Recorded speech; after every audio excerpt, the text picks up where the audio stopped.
as the day slowly loosens its grip and the world outside begins to quiet, this is a moment meant for rest. A moment where thoughts no longer need to race, where the weight of certainty can be gently set aside. Tonight's story does not rush toward answers. Instead, it moves carefully, almost softly, inviting you to drift while listening. It is a journey into mystery, but one told with calm patience and respect for both the known and the unknown. Throughout human history, people have looked up at the night sky with a mixture of wonder and unease. Long before telescopes or satellites, the darkness above inspired myths of gods, spirits, and visitors from distant realms. In modern times, those ancient questions have taken a new shape. Instead of gods descending from the heavens, there are reports of lights in the sky, silent craft, and encounters that leave witnesses forever changed. Among these reports exists a category that feels especially intimate and often deeply unsettling. Stories not just of sightings, but of contact. These are known as close encounters of the fourth kind. Experiences where individuals claim they were taken, examined, communicated with, and returned.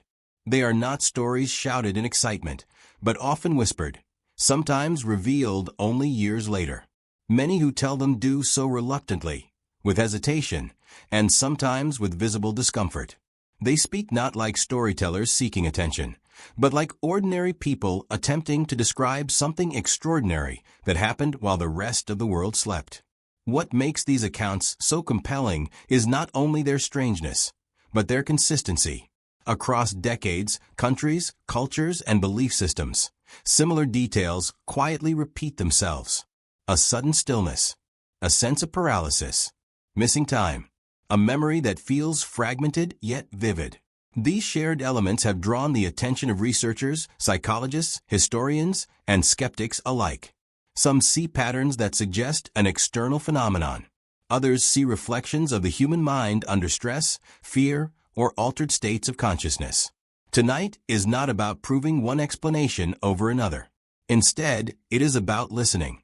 Listening to the voices of those who experience something they could not easily explain, and to the investigators who try to understand them.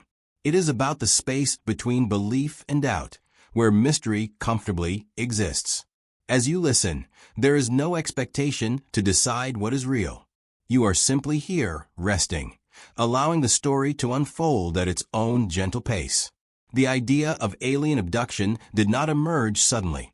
It developed slowly, shaped by history, technology, and cultural change. In the years following the Second World War, the world entered a period of deep uncertainty.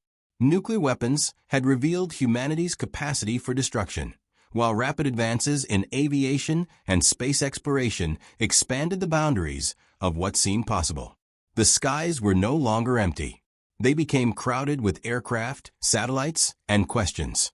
It was during this time that reports of unidentified flying objects began to surface in greater numbers, quietly at first, then with growing public attention. Governments took notice. Scientists were consulted. Official studies were launched, not to confirm extraterrestrial visitation, but to understand whether these sightings posed a threat or could be explained through conventional means. Most reports were eventually dismissed as misidentified aircraft, weather phenomena, or astronomical objects. But a small number resisted easy explanation. And within that small number were stories that went beyond lights in the sky, reaching into bedrooms, cars, and quiet rural roads. For those who reported abduction experiences, the aftermath was often more distressing than the encounter itself. Many described a lingering sense of unease, vivid dreams, anxiety, or confusion. Some sought therapy, not to validate their experience, but to cope with it. Others remained silent for years, afraid of ridicule or disbelief. Their reluctance became, paradoxically, one of the reasons researchers took interest. Fabricated stories often seek attention. These stories seem to avoid it. Psychologists approached the phenomenon carefully. They noted that the human mind is capable of creating powerful experiences during sleep, especially during transitions between waking and dreaming. Sleep paralysis, for example, can produce sensations of immobility, pressure, and the presence of an unseen entity. Neurological studies show how memory can blur, how dreams can feel more real than waking life. Yet, even among professionals, there was disagreement. Some clinicians observed that abductees did not fit typical patterns of fantasy-prone personalities or delusional disorders. Meanwhile, investigators outside traditional academia collected testimonies with quiet diligence. They compared details, timelines, and descriptions. They noticed recurring imagery, small beings, large dark eyes, sterile environments, a sense of being observed rather than harmed. They also noted differences, subtle variations that suggested personal interpretation rather than scripted narrative. The more cases were collected, the more complex the picture became. As these stories slowly entered public awareness, media portrayals often distorted them.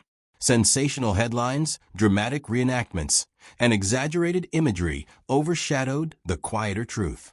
What was lost was the emotional tone of the original accounts, the fear, the confusion, the loneliness.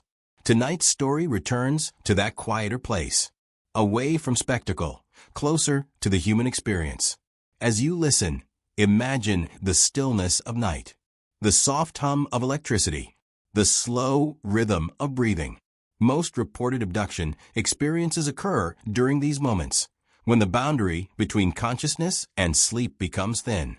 Scientists note that this threshold state is where the mind is most suggestible, but also where perception can become deeply vivid. It is a space we all pass through every night, usually without memory. Perhaps that is why these stories resonate so strongly. They unfold in a place we recognize, even if we have never experienced what these witnesses describe. This is not a story meant to alarm you. It is meant to slow you down, to gently guide you into a world where mystery is not threatening, but contemplative, where questions do not demand answers, where the unknown can exist alongside rest. You do not need to stay alert. You do not need to analyze every detail. The story will continue whether you listen closely or drift away. In the sections ahead, you will hear about individuals from different walks of life, from different decades, who shared something in common, an experience they could not fully explain, and a memory that stayed with them long after the night ended. You will hear how researchers attempted to understand them, how governments responded, and how culture absorbed and reshaped their stories. Each part flows gently into the next, like a slow-moving current, carrying you deeper into reflection. For now, simply settle in. Let your thoughts slow. Let your breathing become steady. The night is calm. The story has only just begun. Before the stories themselves can fully unfold, it becomes important to understand how such experiences came to be defined, studied, and named. The phrase "close encounters of the fourth kind" may sound dramatic, but it did not originate in science fiction or late-night radio. It emerged from a sincere attempt by scientists and government consultants to bring order to something that resisted easy explanation. By giving the unknown a structure, researchers hoped to better understand it, or at least to discuss it without fear or ridicule. In the early years of widespread UFO reports, there was little agreement on how to categorize what people were seeing. Some described distant lights. Others spoke of objects hovering silently above fields or roads. A smaller number claimed something far more personal, that they had come into direct contact with non-human beings. Without a shared language, these accounts were easily dismissed or misunderstood. That began to change in the 1960s and 1970s, when astronomer and astrophysicist Dr. J. Allen Hynek proposed a classification system for UFO encounters. Hynek was not initially a believer in extraterrestrial visitation. In fact, his early work was rooted firmly in skepticism. As a scientific advisor to the United States Air Force on Project Blue Book, he was tasked with helping explain away UFO sightings. For years, he did exactly that, attributing most reports to misidentified aircraft, atmospheric phenomena, or astronomical events.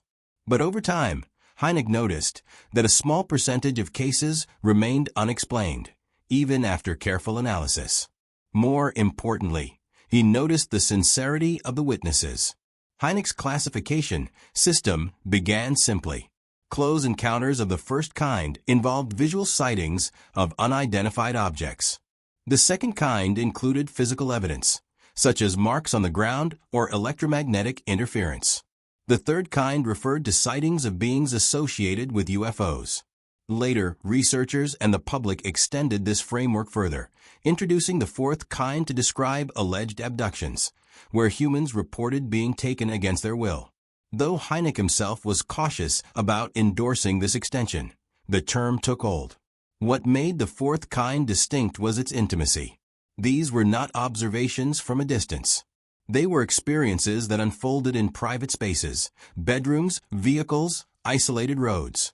They involved interaction, communication, and memory gaps. For researchers, this raised complex questions. If these experiences were real, why did they occur in such personal settings? And if they were psychological in origin, why did they follow such consistent patterns across unrelated individuals? Psychology entered the conversation cautiously. Clinicians were aware that the human mind is capable of producing vivid experiences, especially under certain conditions. Hypnosis, which became a popular tool in abduction research, was both helpful and controversial. Some therapists believed it allowed suppressed memories to surface. Others warned that hypnosis could unintentionally create false memories, influenced by the expectations of a therapist or cultural narratives. Studies showed that memory is not a fixed recording, but a reconstructive process shaped by emotion, suggestion, and belief. Despite these concerns, hypnosis remained widely used in abduction investigations throughout the 1970s and 1980s. Many abductees reported that only through hypnosis could they recall their experiences. They described being immobilized, transported, and examined by beings who communicated without spoken language. Skeptics argued that these memories were shaped by media portrayals and leading questions.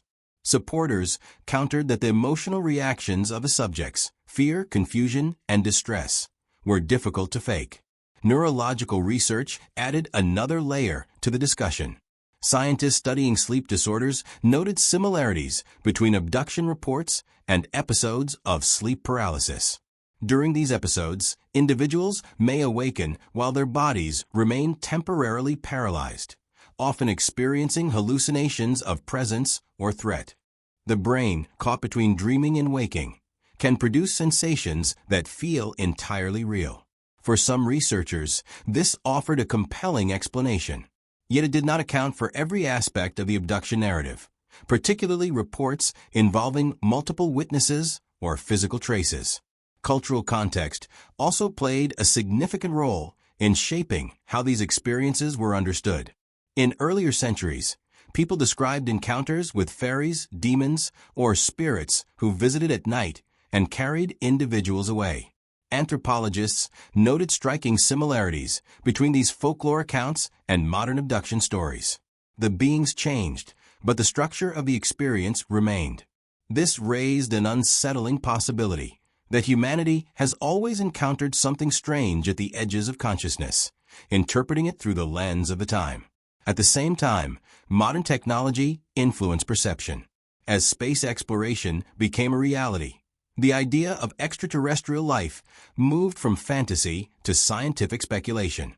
Astronomers discovered planets beyond our solar system. Scientists debated the likelihood of intelligent life elsewhere in the universe. In this environment, alien abduction became a plausible narrative framework for unexplained experiences. The mind, searching for meaning, reached for the most fitting explanation available. Researchers who studied abduction cases often found themselves walking a careful line. To dismiss the witnesses outright felt unethical. To accept their accounts at face value risked professional credibility. Many adopted a neutral stance, documenting testimonies without drawing firm conclusions. They emphasized that something real had happened to the experiencers, even if its ultimate cause remained uncertain. Trauma, after all, does not require an external source to be genuine. The language used to describe these encounters mattered deeply. Calling them hallucinations could feel dismissive. Calling them abductions implied certainty. Over time, terms like experiencers replaced abductees, reflecting a more respectful, open-ended approach. This shift mirrored a broader change in how unexplained phenomena were discussed, less as problems to be solved, and more as human experiences to be understood. As definitions evolved, so did public awareness. Books, documentaries, and interviews introduced the concept of the fourth kind to a wider audience. Some listeners found validation in hearing stories similar to their own. Others felt fear or fascination. Critics warned that exposure to such narratives could influence memory and belief. Supporters argued that silence and ridicule were more harmful than open discussion. What remains clear is that the fourth kind occupies a unique space between science, psychology, and personal testimony. It challenges the boundaries of each discipline without fully belonging to any of them. It resists simple explanation, not because answers are impossible, but because the phenomenon sits at the intersection of mind, culture, and mystery. As you listen, there is no need to decide which explanation feels right. This story does not ask for belief, nor does it demand skepticism. It asks only for attention, and even that can fade as sleep approaches. The definitions and debates form a quiet foundation, preparing the way for the accounts that follow. With this understanding in place, the stories themselves can emerge, not as claims to be judged, but as experiences to be heard. The night continues to deepen, thought slow, and within that calm, the language of mystery gently takes shape, ready to carry you further into the unknown. As the evening stretches into night, the first whispers of personal encounters with the unknown begin to appear in history. These early reports, occurring primarily in the 1950s and 1960s, form the foundation of what would later be classified as close encounters of the fourth kind. It was a period of rapid social and technological change, when the world was still grappling with the aftermath of global conflict and the dawn of the atomic age. The sky, once simply a vast canvas, became a stage for the unknown, a place where ordinary individuals began to witness phenomena that would challenge both their understanding and their sense of safety. These early accounts are remarkable not only for their content, but also for the way they reveal the human mind confronting the inexplicable. One of the most widely recognized cases from this era involved Betty and Barney Hill in 1961, who were driving late at night in rural New Hampshire. Their account would become the template for many abduction narratives that followed. Betty, later under hypnosis, described vivid interactions with beings she identified as non-human, while Barney recalled intricate details of the craft's interior, including a star map that he claimed showed their home system. What makes this case significant is not just the strangeness of the experience itself, but the meticulous documentation that followed. Researchers conducted interviews, gathered evidence, and compared the Hills' account with astronomical records, noting both consistencies and discrepancies. It became a cornerstone of modern abduction research, illustrating how ordinary people could be drawn into extraordinary circumstances. During this period, the Cold War loomed large, coloring both public perception and government attention. The United States, concerned about possible Soviet surveillance, was already monitoring aerial phenomena, which led to projects like Blue Book. While many sightings were eventually explained as atmospheric anomalies or military aircraft, some reports resisted conventional explanation. These ambiguous cases were treated with cautious interest, particularly when the witnesses were reliable, composed, and not seeking publicity. It was in this environment that the notion of abduction began to take shape as a distinct category of experience, separate from distant lights or unusual craft. Hypnosis emerged as a primary tool for investigating these early abduction cases. In the Hills case and others that followed, subjects were guided to recall suppressed memories of their encounters. These sessions often revealed detailed descriptions of beings, medical procedures, and even communication attempts. While controversial, the use of hypnosis provided a structured way to explore experiences that witnesses could not easily articulate while fully conscious. Critics warned that the process could inadvertently implant false memories, influenced by cultural narratives or the therapist's questions. Yet for many researchers, the consistency of details across unrelated cases suggested something more than suggestion alone. Other early reports, often less publicized than the Hills case, came from rural areas, highways, and isolated homes. These accounts shared recurring motifs: bright lights in the night sky, sudden immobilization, and missing time. Some individuals described waking to find themselves in places they did not remember traveling to, or noticing strange marks on their bodies. Eyewitnesses frequently reported feelings of fear, awe, or disorientation, emotions that persisted long after the events themselves. For researchers, these emotional responses were as significant as the narrative details, indicating a profound psychological impact. The media of the time played a dual role. On one hand, newspapers and television report sensationalized sightings, presenting them as mysteries to capture audience attention. On the other hand, early serious investigations, such as those published in academic journals or by ufologists, attempted to document the experiences without exaggeration. Readers and viewers were exposed to both extremes, creating a complex cultural landscape in which fascination and skepticism coexisted. This duality mirrored the experiences of witnesses themselves, many of whom feared ridicule, while desperately wanting their stories understood.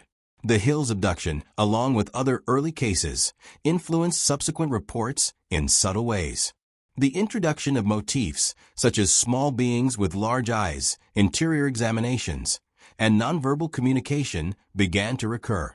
Some researchers argue that these similarities reflect archetypal experiences embedded in human consciousness, while others suggest that cultural exposure shaped the way memories were recalled.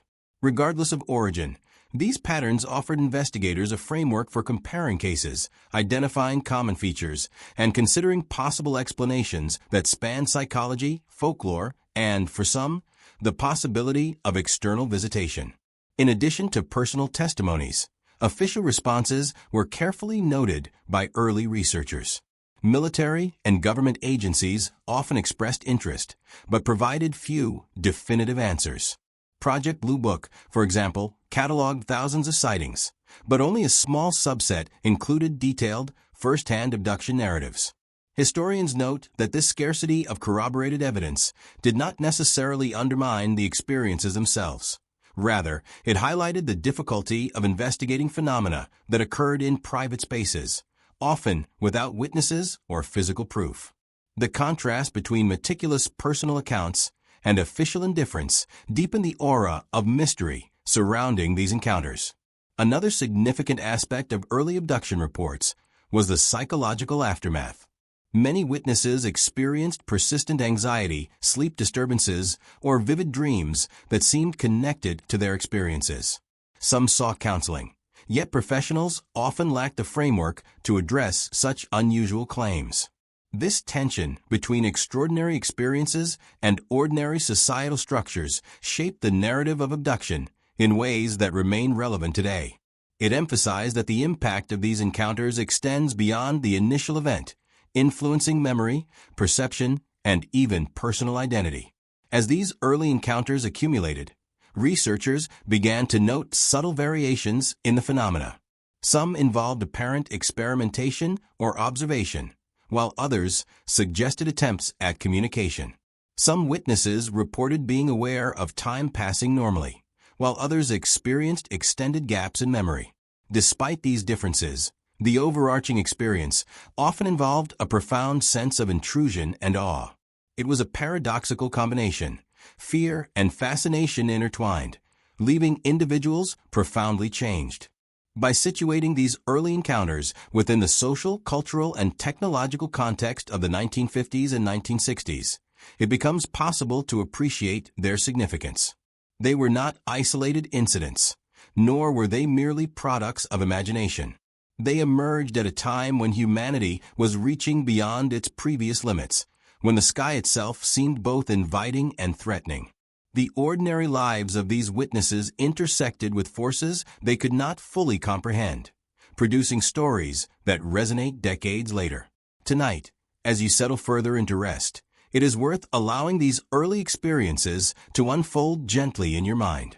Picture quiet roads, rural landscapes, and the still night sky. Hear the hushed voices of those who saw something extraordinary, yet ordinary enough to feel real. understand that these moments laid the groundwork for all that follows, establishing patterns, motifs, and questions that continue to echo through later accounts. It is here, in the subtle details of fear, wonder, and memory, that the first seeds of the fourth kind were planted. And it is here, in this quiet reflection, that we begin to move ever deeper into the mysteries of human experience and the unknown.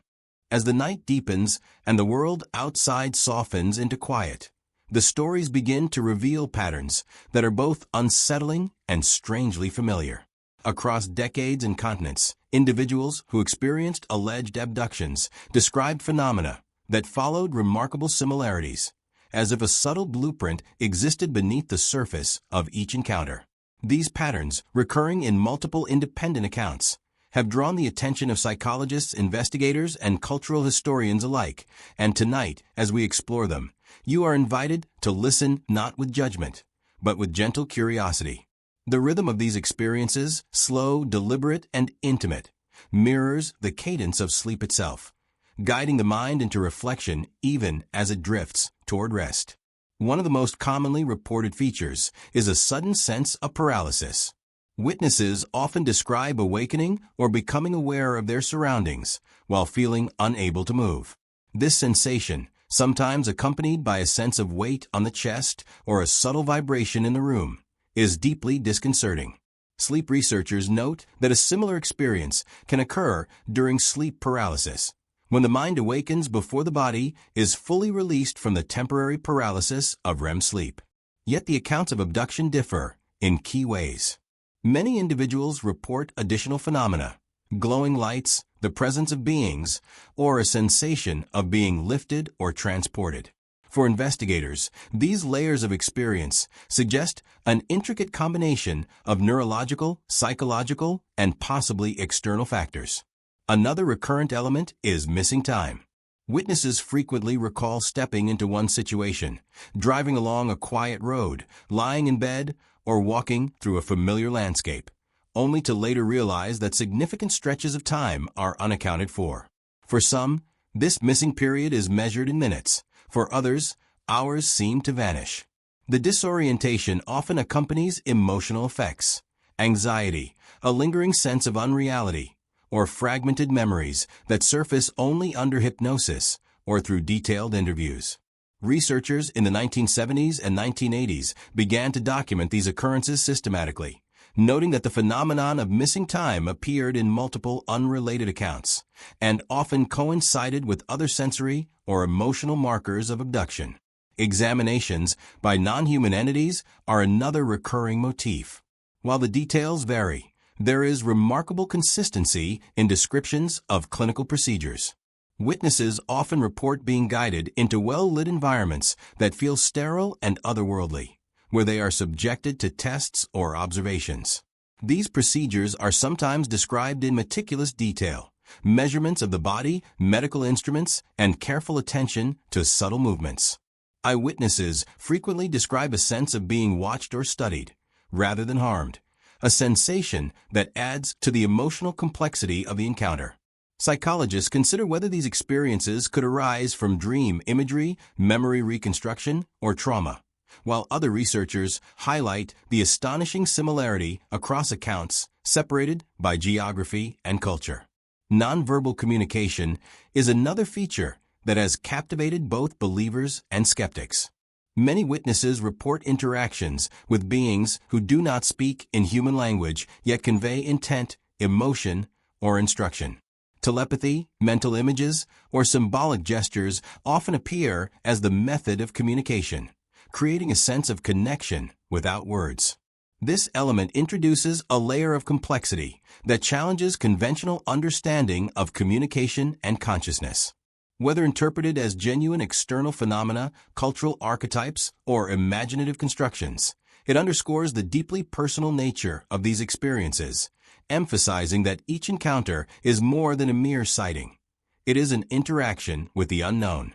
Environmental and physical cues frequently accompany these experiences. Bright lights, unusual sounds, or shifts in temperature are commonly reported, sometimes before the main event occurs. Some abductees describe a feeling of being drawn toward a particular location, guided subtly by forces beyond conscious control. Objects may behave strangely, doors that open unexpectedly, shadows that move in unnatural ways. These sensory markers contribute to the sense that the experience is both real and intrusive, occupying space in the physical world even as it challenges rational explanation. Investigators often document these environmental details carefully, as they provide an additional layer of evidence that is separate from personal memory or testimony. The psychological impact of these repeated elements is profound.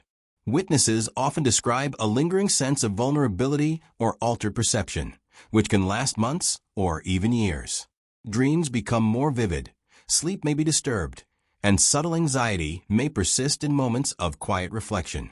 Some individuals experience a newfound interest in the cosmos, the nature of consciousness, or alternative explanations for reality. This psychological footprint is significant because it suggests that the experience leaves an imprint regardless of its external cause. Whether the event is internal, external, or a combination of both, the influence on the individual is tangible and enduring. Cultural context also shapes how these patterns are perceived and described.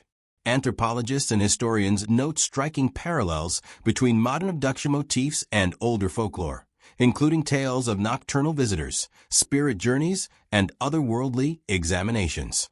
The recurrence of small enigmatic beings' immobilization and missing time appears not only in 20th century reports, but in myths and legends spanning centuries. These echoes suggest that the human mind, when confronted with unexplainable events or liminal states, may translate experiences into culturally resonant imagery. For listeners tonight, these connections add depth and resonance, showing that the patterns are not isolated curiosities, but part of a broader tapestry of human experience with the unknown. The consistency of these elements across accounts has fueled both scientific curiosity and popular fascination. Researchers who approach the phenomenon systematically often noted that these patterns could not easily be explained by coincidence or simple suggestion alone. Some theorists proposed neurological or psychological models, while others entertained the possibility of an external presence. What unites these perspectives is the recognition that the human experience, the reporting of the experience, and the cultural framing are intertwined. Each pattern, paralysis, missing time, nonverbal communication, adds a thread to a larger story that defies easy categorization, yet is compelling in its persistence. As you listen in the quiet of the night, imagine these motifs not as threats, but as gentle markers of curiosity. Visualize the slow progression of events, the subtle paralysis, the soft glow of light in a dark room, the faint hum that seems just beyond hearing. Allow the mind to absorb these elements like layers of a dream, flowing naturally, without the need to analyze or resist. This is the space where abduction experiences and sleep narratives intersect, the liminal zone where imagination, memory, and mystery coexist. Here, the patterns are not frightening, but hypnotic, guiding the mind into reflection and gentle introspection. Tonight, we pause in this exploration, not to explain, but to observe. By recognizing these recurring features, we prepare ourselves for the personal narratives that follow. The stories of 9 individuals whose encounters exemplify these patterns in vivid and sometimes haunting detail. Each case will carry forward the motifs introduced here, deepening the listener's understanding while preserving the calm, immersive rhythm necessary for relaxation. In this quiet, the patterns themselves become part of the journey, softening the boundary between mystery and sleep, inviting you to drift deeper into the unfolding narrative. Now, as the night grows deeper and the world around you becomes still, it is time to journey into the core of these mysterious experiences. In this section, we explore 9 individual encounters, each unique yet connected by shared patterns, emotions, and the subtle threads of the unexplained. These stories are told with care, preserving both the calm, reflective tone that encourages rest and the richness of detail that allows you to feel the depth of each experience. They are not mere tales of speculation. They are accounts gathered from witnesses who, often quietly and reluctantly, shared what had changed their lives forever. The first encounter begins with a woman living in a small rural town in the early 1970s. Late one night, she awoke to a soft humming sound, a vibration she could feel through her bed. Her bedroom, usually familiar and safe, felt subtly altered, bathed in a pale light that seemed to radiate from an unseen source. She described a sensation of floating, as if her body had been lifted from the mattress without conscious effort. While this experience was brief, mere minutes in her perception, the impact lingered for years, manifesting in vivid dreams, a heightened awareness of the night sky, and an unshakable feeling that she had been watched by an intelligence beyond her comprehension. Another case occurred in the remote plains of Montana, where a man and his teenage daughter were returning home after an evening spent with friends. As they drove along a sparsely lit road, they noticed a strange, pulsating light above the treeline. The light seemed to draw them, and when they slowed the vehicle, both reported feeling a sudden paralysis, their bodies unresponsive despite full awareness of their surroundings. Later, they recalled fragments of memory in which small, gray figures entered the car, examining them in ways both clinical and gentle. Police records confirmed the family's timeline, and neighbors later reported strange lights that night. While official explanations suggested car headlights or atmospheric phenomena, the family's vivid recollections, consistent between father and daughter, resisted simple dismissal. A third encounter involves a young man in the Midwest who awoke to find himself in a bright, sterile room that he could not recognize. According to his account, beings with large, dark eyes observed him from a distance, their movements deliberate and precise. He recalled an internal dialogue, a sense of communication that did not involve words, but images and feelings transmitted directly to his mind. The experience lasted what seemed to him like several hours, though later investigation suggested only a fraction of that time had passed in the real world. Hypnotic regression revealed additional details, symbols etched into the walls, strange instruments, and a sensation of being measured or analyzed. He describes the event not as terrifying, but profoundly unsettling, leaving a permanent impression on his perception of reality. Across the Pacific, a family living in a quiet suburb of Japan reported seeing strange lights above their home, followed by missing time. When they regained awareness, several hours had passed, and they had no memory of the interim. Under guided recall, they recounted being aboard craft, observed by beings whose appearance combined humanoid and unfamiliar features. They reported a sense of curiosity rather than threat from the entities, and an unusual calm pervaded the encounter. Japanese researchers noted that, while some cultural elements influenced the narrative, such as the depiction of beings, the core experiences mirrored those reported in North America and Europe, reinforcing the consistency of certain abduction patterns worldwide. Another individual, a young woman in the rural United Kingdom during the 1980s, described waking in a field under a sky filled with glowing orbs. She felt a sudden pressure on her chest, followed by a sensation of being carried. She recalls an interior space that was luminous, sterile, and impossibly still, where beings observed her and conducted examinations she could not fully comprehend. She reported hearing a voice, not spoken aloud, but within her mind, communicating reassurance alongside instructions she could not consciously retain. In subsequent interviews, she emphasized that the experience, though strange and frightening at first, eventually led her to a heightened sensitivity to intuition and subtle environmental cues, a permanent alteration in her perception. A sixth encounter comes from South America, where a farmer in the Andes reported being taken while tending livestock at night. The event was brief, yet intensely vivid, involving sensory experiences of light, cold, and motion that seemed impossible given the terrain. He later described seeing beings of varying heights, some humanoid and others more abstract in form. Despite initial fear, he felt an underlying benevolence in the interaction, a sense that the visitors were observing rather than intending harm. Anthropologists who later studied his account noted parallels with local folklore about spirits visiting humans at night, though the details he provided were specific and precise, aligning with motifs seen in North American and European cases. In the United States, A young couple camping in a national park experienced lights that moved with unnatural speed and coordination. They describe a sudden awareness of immobility, followed by missing time, and a fragmented memory of being aboard a luminous craft. Hypnosis revealed that they had undergone a series of observations and tests, as if being studied scientifically. Physical evidence, including impressions in soft soil near their campsite and reports from nearby hikers, added credibility to their account. The couple spoke of lingering psychological effects, including heightened dreams, sensitivity to light, and a deepened fascination with the stars. A case in rural Australia involved a man working late in an isolated shed.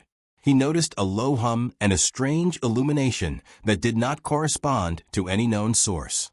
Moments later, he felt lifted, unable to move, and found himself in an interior space described as clean, metallic, and illuminated by soft, diffuse light. Beings approached, observing and interacting with him in ways he could not fully articulate. When he returned to full awareness, minutes had passed, yet his subjective experience spanned what seemed like hours.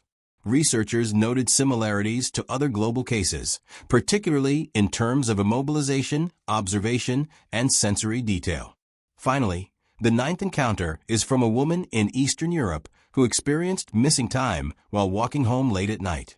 She recalls waking in a strange interior, surrounded by figures she could not fully describe, feeling a mixture of fear, awe, and curiosity. Under hypnotic regression, she recounted procedures, visual impressions, and a sense of being guided through a narrative she could not consciously recall. Unlike some accounts, she described a profound sense of connection with the beings, as if an understanding had been transmitted that transcended language. This case, like the others, illustrates the diversity of individual perception while adhering to recurring motifs: paralysis, missing time, clinical observation, and nonverbal communication. Taken together, these 9 encounters form a tapestry of experiences that is as haunting as it is compelling. They demonstrate the recurring elements of abduction narratives: the paralysis, missing time, detailed examinations, and subtle communication, while preserving the individuality of each witness. Across continents, cultures, and decades, these stories reveal a phenomenon that is intimate, immersive, and profoundly affecting. They remind us that the unknown is not always distant or abstract. It can intrude upon the ordinary world, altering perception, memory, and the very sense of self. As you listen, allow these accounts to unfold gently in your mind. Picture the soft hum of lights, the stillness of night, the subtle vibration in the air. These experiences are not meant to alarm, but to immerse, guiding you into a state of reflection, curiosity, and calm. Each story is a thread in a larger tapestry, carrying with it the mystery of what lies beyond ordinary perception. Here, in this quiet exploration, the unknown becomes a companion rather than a threat, carrying you deeper into the night and into the unfolding narrative that will continue to reveal itself softly, rhythmically, and inexorably. As we continue deeper into the mysteries of the unknown, it is essential to step back and consider the broader context in which these encounters are reported. The experiences of individuals, though vivid and consistent, rarely exist in isolation. Governments, media, and official institutions have played a complex role in shaping how these narratives are perceived, investigated, and sometimes dismissed. Understanding this broader framework is crucial, for it adds another layer to the stories, one that is subtle, often indirect, and deeply intertwined with human perception of authority and the unknown. During the mid-20th century, as UFO sightings increased, governments became acutely aware of the potential implications. The United States, in particular, had strategic and security concerns, fearing that some reports might involve foreign surveillance or advanced aircraft. Project Blue Book, established in the 1950s, represents one of the most comprehensive official efforts to study unidentified aerial phenomena. Thousands of sightings were collected and analyzed, ranging from mundane explanations like weather balloons to complex aerial events that remained unresolved. Yet, as extensive as these records are, cases of alleged abduction, what would later be called close encounters of the fourth kind, were treated with particular caution. Official reports often avoided drawing firm conclusions, describing incidents as unexplained, while offering no detailed analysis of the personal experiences reported by witnesses. The tension between official investigation and witness testimony became apparent in several landmark cases. For example, Betty and Barney Hill's account, as detailed in Section 3, was carefully documented and reviewed by authorities. Yet, while investigators acknowledged the timeline and the sincerity of the witnesses, no official statement confirmed or endorsed the extraordinary claims. This approach was consistent across other cases. Authorities often noted the reliability of individuals while maintaining a formal distance from conclusions. Researchers suggest that this cautious stance may have been intended to maintain public calm, avoid sensationalism, or simply adhere to scientific rigor in the face of phenomena that could not be measured or verified using conventional methods. Media coverage during this period added a contrasting layer of complexity.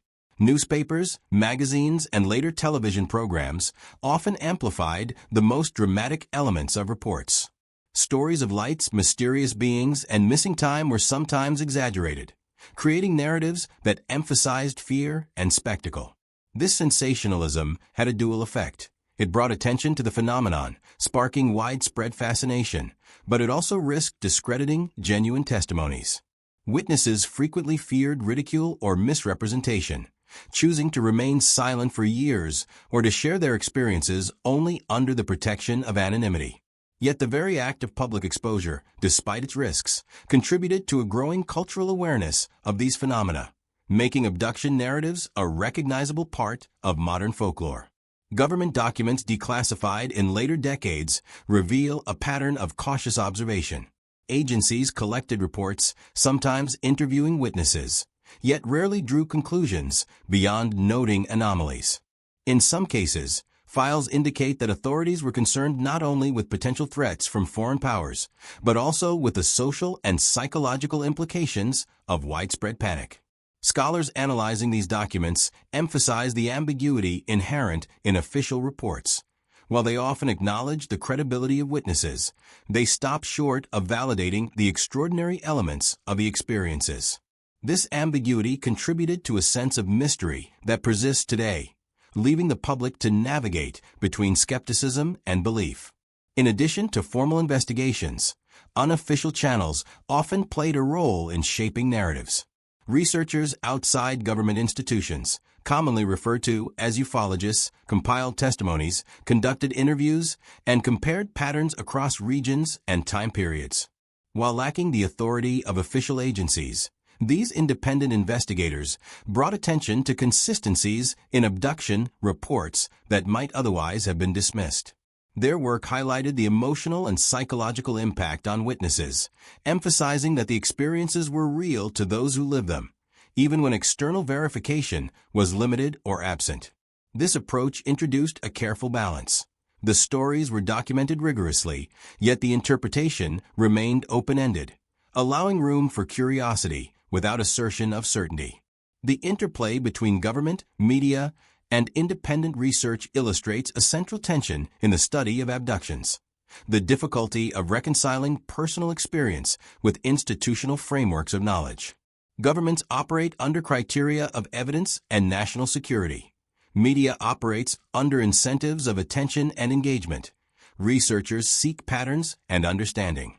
For witnesses, this triad can feel isolating. Their experiences are at once documented and questioned, validated in some respects but doubted in others. The result is a layered narrative in which official silence, partial acknowledgement, and cultural fascination converge, shaping how each account is remembered and interpreted.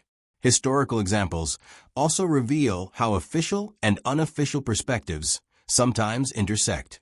In the late 1970s and early 1980s, several well-documented cases prompted limited government follow-up, including interviews with witnesses and examination of environmental evidence, such as unusual marks or electromagnetic anomalies.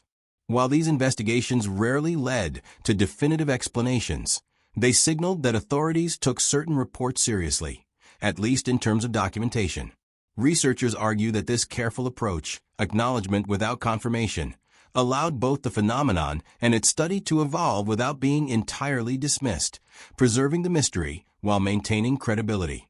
Psychological and sociological perspectives further illuminate the role of institutional response.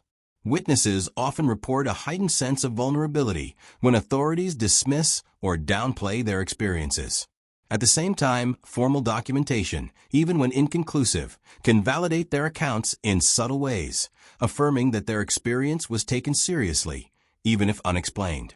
Media portrayals, while sometimes sensational, also contribute to a shared cultural vocabulary, giving individuals the language to articulate experiences that might otherwise remain isolated. Together, these layers, governmental caution, media amplification, and independent research, create a context in which abduction narratives gain both credibility and mythic resonance. For the listener, these institutional dynamics may appear distant, yet they profoundly shape how the stories unfold. The interplay between official silence and personal testimony adds texture to each encounter, reinforcing the sense that something significant has occurred, even when explanations remain elusive. The ambiguity itself becomes part of the story, a quiet, persistent reminder that the unknown often exists at the edges of perception, where certainty cannot easily follow. As you continue to relax, imagine the subtle tension of these narratives, the way personal experience intersects with institutional frameworks, how memory and documentation coexist, and how the quiet acknowledgement of authorities contrasts with a dramatic retelling in media. These layers enrich the stories without disturbing the calm, creating a sense of depth that mirrors the quiet, reflective quality of sleep. Understanding the delicate balance of official response and cultural representation allows you to appreciate not only the encounters themselves, but the complex ecosystem in which they exist, a world where mystery and documentation intertwine, leaving room for both curiosity and rest. This section, like the night itself, moves slowly, drawing the mind inward. The stories of individuals, while vivid and immediate, are part of a larger narrative shaped by observation, skepticism, and wonder. By recognizing the role of governments, media, and independent investigation, we gain perspective on the depth and persistence of these phenomena, preparing us for the exploration of alternative explanations and the layers of meaning that follow in the unfolding journey. As the night deepens and the world outside becomes quieter, the mind drifts closer to the edges of understanding, where mystery and explanation intertwine. In this space, we begin to explore alternative interpretations of the experiences recounted so far, moving beyond the individual stories to consider psychological, neurological, and even paranormal perspectives. These explanations do not seek to diminish the witness's experiences or the profound impact they had on their lives. Rather, they offer frameworks that help us understand the many layers of perception, memory, and culture that shape what is remembered, reported, and interpreted. By exploring these possibilities in a calm, reflective way, we can appreciate the phenomenon of abduction both as an individual experience and as a broader human mystery. One of the most widely discussed scientific perspectives involves the role of sleep and consciousness in shaping perception. Sleep paralysis, a phenomenon in which the mind awakens while the body remains in a state of temporary paralysis, has been documented for centuries. Individuals experiencing sleep paralysis often report an overwhelming sense of immobility, pressure on the chest, and the presence of an unseen figure in the room. In many cases, these sensations are accompanied by intense fear and vivid hallucinations, which may include auditory or visual phenomena that feel entirely real.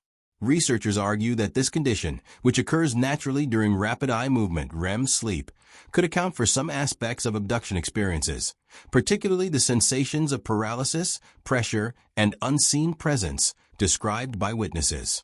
Yet sleep paralysis alone does not fully explain the complexity of many abduction accounts. Individuals frequently recall detailed interactions with entities, examinations that seem methodical or scientific, and experiences that unfold over what they perceive as extended periods of time. In some cases, physical evidence, such as marks on the body, corroborating observations from others, or environmental anomalies are reported alongside the subjective experience. These details suggest that while neurological phenomena may contribute to the experience, they cannot account for every aspect, prompting researchers to consider a broader range of possibilities. Memory and psychology play another significant role in understanding these events.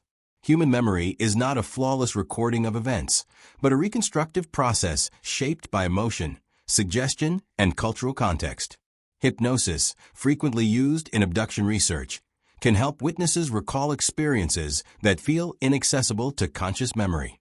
However, hypnosis is also known to increase suggestibility, meaning that memory can be influenced, intentionally or unintentionally, by the questions asked or the cultural narratives the individual has been exposed to. Some psychologists suggest that a combination of sleep phenomena, stress, trauma, and suggestibility could create experiences that are vivid and emotionally real, even if they do not reflect external events. Importantly, this does not make the experiences any less meaningful to those who live them, nor does it diminish the profound psychological impact they can have. Cultural and anthropological perspectives provide another lens through which to view these phenomena. Across time and geography, humans have reported encounters with beings from other realms, spirits, fairies, demons, or gods, often during the night or at liminal moments between waking and sleeping. Anthropologists note that these experiences frequently share structural similarities with modern abduction accounts, including immobilization, sensory phenomena, and observation or examination by non-human entities.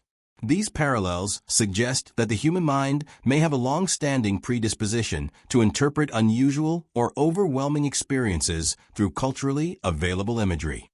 In the modern era, with widespread knowledge of extraterrestrial life and UFOs, the mind may naturally translate these experiences into encounters with alien beings rather than spirits or mythological creatures.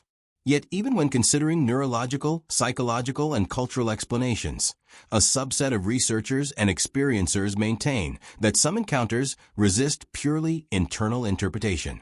Some propose interdimensional or consciousness-based theories, suggesting that the experiences may involve interaction with realities or entities that exist beyond the perceptual limits of ordinary human experience. These theories are less widely accepted within mainstream science, but they offer a conceptual framework for understanding the profound consistency of experiences across individuals who have no apparent contact with one another. Within this context, abduction experiences are viewed not solely as hallucinations or dreams, but as glimpses into a broader, layered reality that intersects with human consciousness in ways not yet fully understood. Paranormal perspectives also explore the possibility that these events represent interactions with a form of intelligence that is not human, yet also not entirely alien in the way we imagine. Some theorists draw on folklore, esoteric traditions, and spiritual frameworks to interpret abduction experiences as part of a continuum of human interaction with unseen intelligences. In these interpretations, the beings are not necessarily hostile invaders, but observers, guides, or participants in a process that is largely incomprehensible to the human mind. Witnesses often describe the presence of curiosity, study, or communication that transcends language, reinforcing the notion that the experiences occupy a space between objective reality and subjective perception. The interplay between skepticism and belief becomes particularly pronounced when considering these alternative explanations. Scientists trained to prioritize empirical evidence may focus on neurological and psychological explanations, while cultural historians and anthropologists highlight recurring motifs and archetypal imagery. Experiencers and paranormal researchers, on the other hand, may emphasize the undeniable reality of the experience itself, alongside patterns that suggest external influence. Importantly, these perspectives are not mutually exclusive. The experiences may arise from complex interactions between internal and external factors, between mind and environment, or between perception and consciousness. Each layer adds richness to the phenomenon, allowing it to be explored without the need for definitive answers. sleep, dreams, and altered states of consciousness provide another dimension of understanding. Many abduction experiences occur at night or during transitional periods of sleep, times when the boundary between wakefulness and dreaming is fluid. During these liminal states, the brain is capable of producing experiences that feel entirely real, integrating sensory input, memory, and imagination in complex ways. The vividness and emotional intensity of these experiences can leave lasting psychological traces, including altered perception of time, heightened sensitivity to the environment, and persistent dreams or intrusive thoughts. For the listener drifting toward sleep, these elements mirror the natural process of dreaming, allowing the stories to resonate gently while fostering a reflective, contemplative state. An essential consideration in exploring alternative explanations is the respect for the experiences themselves. Whether interpreted neurologically, psychologically, culturally, or paranormally, the events described by witnesses are real in the sense of lived experience. They shape identity, perception, and behavior, often leaving a lasting imprint on the individual's sense of self. By acknowledging this reality, researchers and listeners alike can approach the phenomenon with curiosity rather than dismissal, creating a space where mystery can coexist with reflection, and where the unknown can be contemplated without fear. Moreover, examining these possibilities enhances our understanding of the human mind and its interaction with the unknown. It reveals how perception, memory, and culture converge to create experiences that are deeply personal yet resonant across time and geography. It highlights the ways in which the mind seeks explanation, pattern, and meaning, particularly in moments of uncertainty, disorientation, or heightened awareness. These insights enrich the listener's understanding, adding depth and texture to the narratives that follow, and creating a calm, immersive space in which the mind can explore without needing to solve the puzzle entirely.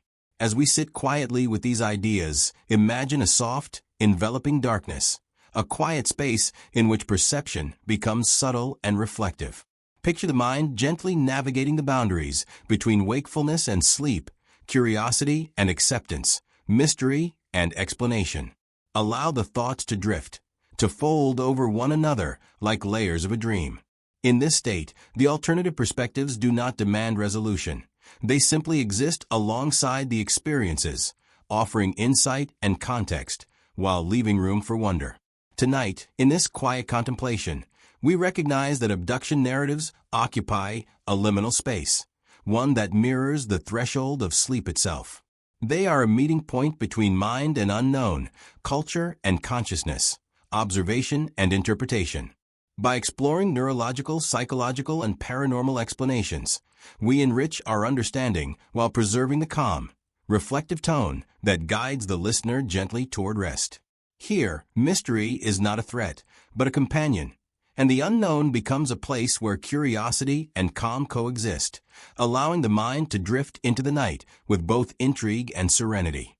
This section, expansive and layered, prepares the listener for the next stage, the exploration of cultural echoes, and how these experiences, whether understood as internal, external, or somewhere in between, have shaped stories, beliefs, and imagination across the modern world. In the soft quiet of night, the mind is ready to absorb not just the details of individual encounters, but their resonance across society, art, and collective consciousness.